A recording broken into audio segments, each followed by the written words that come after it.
Bonjour tout le monde, ici c'est Méane et je vous retrouve aujourd'hui pour une vidéo tuto craft along with me, craft avec moi, je sais pas trop. Enfin bref, aujourd'hui on va faire un truc, on va commencer à faire un truc. Si vous vous souvenez, dans une précédente vidéo, je vous avais montré comment dépioter proprement un livre pour pouvoir récupérer les pages qui sont à l'intérieur tout en conservant leur intégrité. C'est-à-dire éviter d'avoir à les déchirer. Et bien maintenant qu'on a fait ça, il va falloir s'en servir.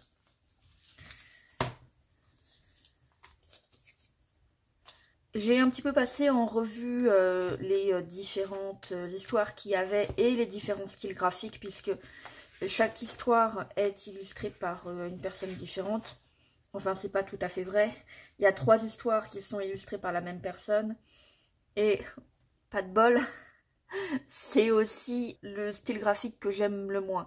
Alors, je juge absolument pas le style graphique en lui-même. Ce que je veux dire, c'est que c'est celui que je me vois le moins utilisé dans un junk journal. J'ai essayé de trouver le bon équilibre entre j'aime suffisamment le style pour vouloir en faire quelque chose et c'est pas forcément mon style préféré au cas où ça foire. Je suis prudente. Mais non, mais j'ai bon espoir que qu'on puisse en tirer quelque chose de bien. C'est juste que, vu le format des pages, je me suis dit que le moment était venu de refaire une tentative de junk journal à partir d'un sac en papier. Si vous vous souvenez, c'était pas une vidéo tuto, c'était une vidéo flip-through, présentation. J'avais déjà réalisé un petit junk à partir d'un sac de fruits et légumes. Et je vous avais dit que autant j'aimais ce que j'avais fait pour la couverture, autant l'intérieur ne me satisfaisait pas à cause du format. Je le trouvais trop étroit et trop allongé. En fait, le ratio largeur et hauteur des pages me plaisait pas trop. Mais j'ai toujours eu l'intention de récidiver jusqu'à ce que je sois satisfaite de cette technique parce que je trouve ça rigolo. Et il n'y a pas vraiment de format universel au niveau des sacs en papier comme ça. Donc il y a pas mal de choix. Ça fait donc un moment que je mets de côté des sacs en papier lorsqu'ils ne sont pas trop froissés. Notamment parce que grâce, entre guillemets, au Covid, bah, je n'utilise plus mes sacs en tissu quand je fais mes courses, à moins que ce soit moi-même qui place les produits dans les sacs. Mais par exemple, j'avais pris l'habitude, lorsque j'allais chercher mon pain, de garder le sac en papier et de réutiliser toujours le même jusqu'à ce qu'il rende la main. Par les temps qui courent, ce genre de choses, c'est plus trop possible. Donc, c'est pas écolo, mais les sacs s'accumulent. Au moins, ils sont en papier et pas en plastique. Enfin bref, les sacs s'accumulent et lorsqu'ils restent en bon état, je les mets de côté en attendant de voir si je peux en faire quelque chose. Et notamment, ces sacs en papier de ma boulangerie, ils ont un format différent. Je l'ai repassé pour l'aplatir comme j'ai pu, mais bon, vous voyez quand même qu'il est pas mal froissé. Le papier aussi est assez fin. Donc il va falloir faire attention à ça et voir si on peut le renforcer peut-être. Mais vous voyez qu'une fois plié en deux, il est moins haut et plus large. Et je pense que ce format va beaucoup plus me convenir, ou en tout cas, j'espère.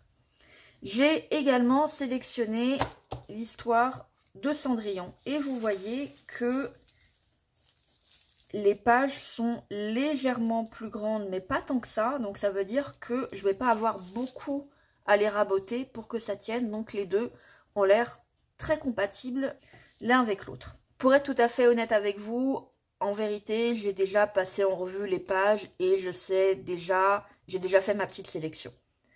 Et puis après, je me suis dit, ah bah c'est dommage, j'aurais dû filmer ça. Donc du coup, je les ai remises dans l'ordre. Et on va faire comme si on faisait ça ensemble pour la première fois. L'histoire de Cendrillon, elle est composée par rapport à la structure du livre de 2 livrets entiers. Et les dernières pages ici étaient en livret avec l'histoire suivante. Donc ces 2-là, je les ai déjà arrachés. Mais les autres sont toujours en livret. Donc ce qu'il me faut, c'est une image ici qui va me servir de couverture. J'ai le choix entre, par exemple, prendre vraiment une page comme ça la transformer complètement en couverture. Ça pourrait le faire, raboter là où il faut, mais bon, ça pourrait le faire et après remplir l'intérieur. Vu la sélection que j'ai déjà établie, ça va pas être le cas. Donc je vais chercher une image ici, une image ici. Je vais avoir besoin de l'image centrale, c'est-à-dire vraiment quand je vais ouvrir mon livret, laquelle va être en page pleine.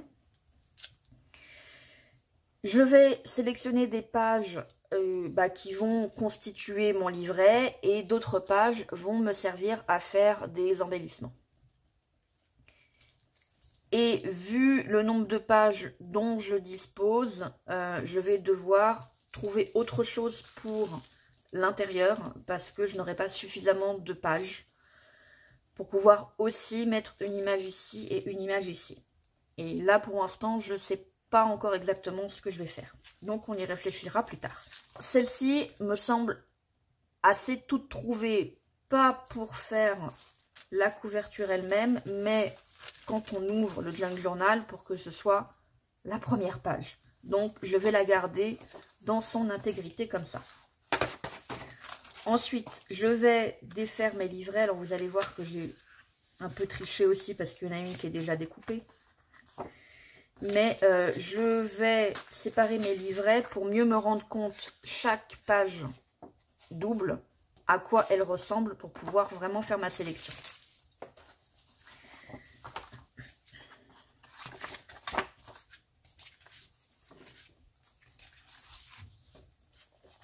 Bon, on fait comme si on n'avait rien vu. Celle-ci, elle est censée être encore attachée à quelque chose. Bah, peut-être celle-là d'ailleurs. Oui, elle était censée être attachée à celle-ci.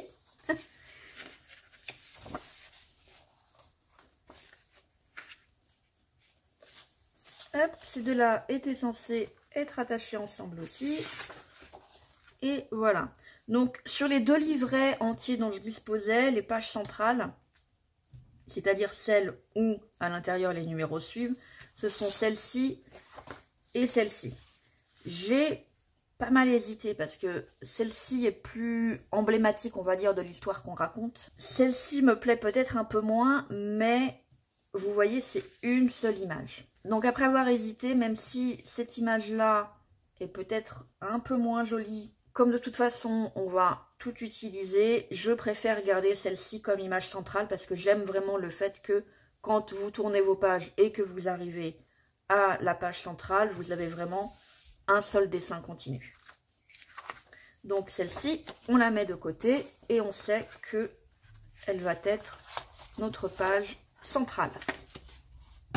Maintenant, on va regarder quelles images on va choisir pour la couverture. En vérité, on aurait probablement dû commencer par là, mais bon. Comme je vous ai dit, moi j'ai déjà décidé que j'allais mettre une image ici et une image ici, et donc que je ne vais pas profiter d'une page en continu pour ma tranche, ce qui veut dire qu'il va falloir que je la renforce, ma tranche. D'autant plus que le papier, là, il est vraiment très fin et très fragile. Qu'est-ce qu'on a ici? Pas assez joli pour faire une couverture. Ici, il y a du potentiel. On met de côté. Ça, éventuellement, ça pourrait faire également une couverture, mais celle-ci, elle est vraiment emblématique de l'histoire. Vous voyez cette image, vous savez, ok, c'est Cendrillon. Celle-ci, mais quelque part, ça peut être n'importe quelle histoire. Celle-ci est également un peu plus emblématique de l'histoire de Cendrillon, mais je ne vois pas pourquoi l'une de ses sœurs mériterait d'être en couverture. Celle-ci, c'est pareil. Ces deux-là, en fait, sont emblématiques de l'histoire. Celle-ci est très sympa aussi, avec la citrouille. Celle-là n'a que peu d'intérêt. Pas assez emblématique. C'est assez joli, mais pas assez emblématique. Ça, c'est emblématique et c'est très joli. Celle-là aussi. Ah, attendez.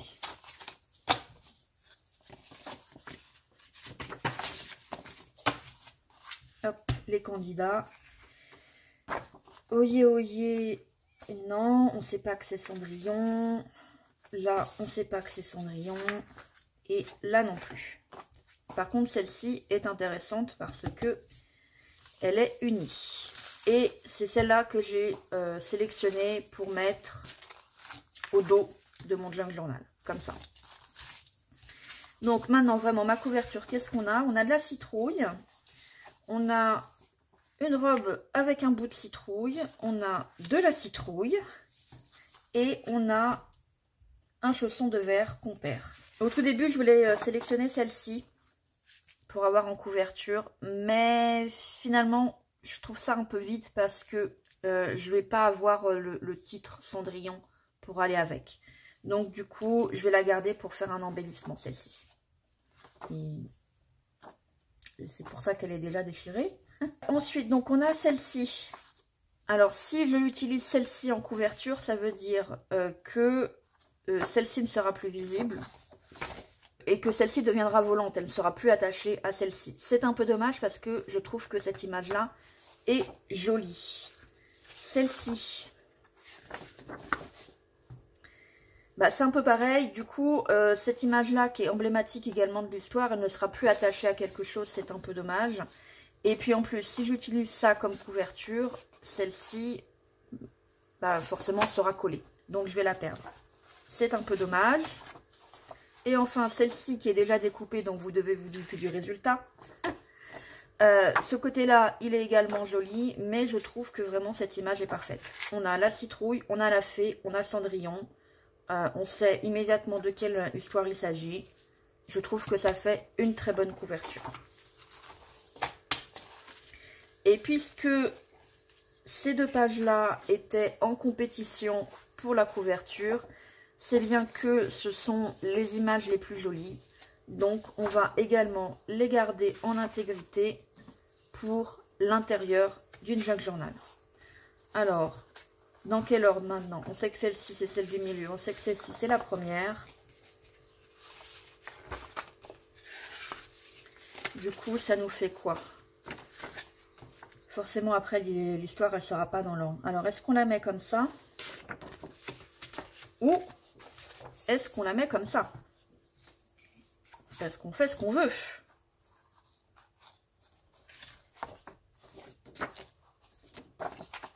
Moi, j'ai quand même tendance à privilégier celle-ci et celle-ci. Écoutez, je pense qu'on va les mettre un minimum dans l'ordre de l'histoire. Donc, quelque chose comme ça, même si celle-ci n'est pas dans l'ordre de l'histoire. Voilà, donc notre intérieur, ça va nous donner ça. Et donc, il nous reste ceci pour faire nos embellissements. Mais ça, ce sera le sujet d'une prochaine vidéo.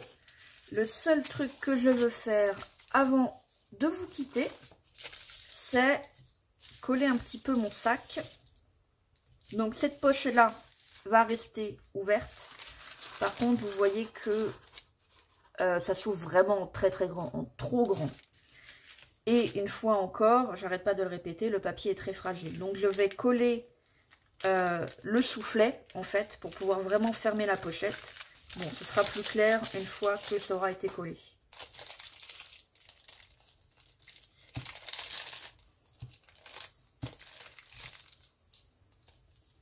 Et peut-être même que ça va me motiver pour nettoyer ma machine à coudre et changer l'aiguille qui est cassée depuis Noël. On est un petit peu presque mi-avril, mais tout va bien.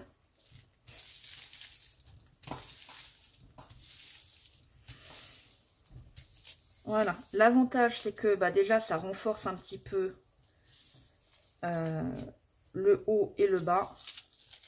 Et vous voyez que je ne perds pas ma capacité d'ouverture de la pochette. Je vais même donner aussi un petit coup de colle ici pour faciliter encore plus l'utilisation de la pochette.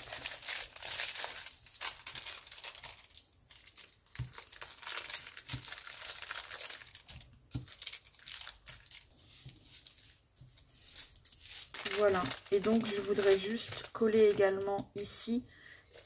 Coller à l'ouverture, ça devrait être suffisant. C'est vraiment juste au moment où vous allez vous servir de la pochette. Éviter d'avoir ce truc-là à l'intérieur. Alors, est-ce que je colle comme ça? Ou est-ce que je colle comme ça? Ce serait plus joli comme ça. Il me faudrait un petit stick de colle, mais j'en ai pas. Je n'ai que des gros.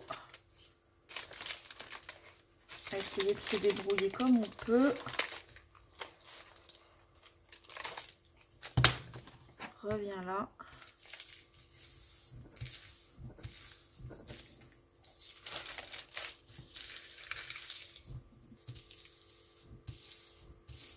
Voilà.